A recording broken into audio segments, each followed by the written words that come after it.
هەفدەمی گەفێن سەرۆکەی تورکیەش بۆ ئەنجامدانا ئۆپراسیۆنێکە لەشکەری لە ڕۆژاوای کوردستانê وەکو جارایەکەم دەبێژە ئۆپراسیۆن پرنێزیک بووە و ئەگەر هەیە ئیرۆ یانجی سبە وەرە ئەنجامدان هێزنە تورکیەیە دن گەشتنە سینۆری هەفبەشی ڕۆژاوای کوردستانی تورکیێرە و پنتاگۆنا ئەمریکاژی داخوایانیەک دەربارەی بەلاف کرد.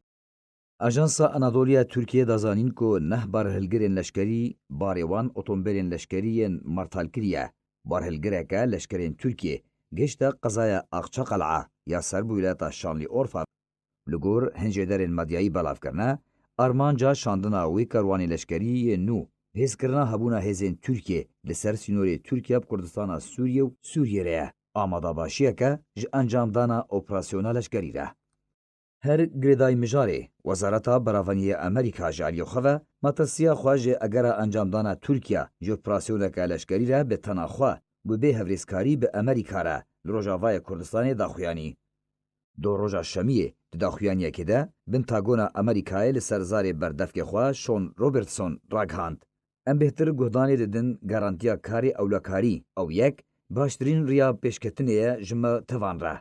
Lê eger Tirkiye bi tena xwe û bê hemahengî bi Amerîka re operasyon encam da dê berjewendiyên di çarçoveya garantiya ewlekarî de yên Tirkî Amerîkî hevbeş têk birina rêxistina Daişê lawaz bike.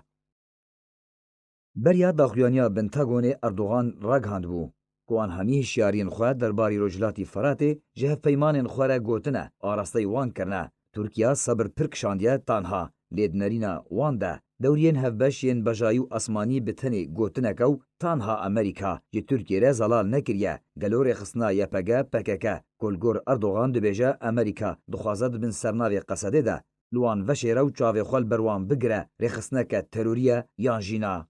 Lewma Tirkiye bêçar bûye operasyona leşkerî di 2 ta 3 rojên bê de dest pê bike. Wezîrê Berevaniya Tirkiye Xelûsî Akar jî di vê derbarê de di peywendiyeke telefûnî de bi Mark Esper Wezîrê Berevaniyê Amerîka re gotibû karê devera aram Rojavayê Firatê bi ser neketiye û hatiye rawestandin. Wilayetên Yekgirtî Amerîka jî beriyan ha ragihand eger Tirkiye operasyona xwe dest pê bike ew ê xwe ji Rojavayê Kurdistanê vekişîne da ku tur û birûbûn navbera artêşa Tirkiye û hêzên Amerîkî de durust nebe. Alî Umar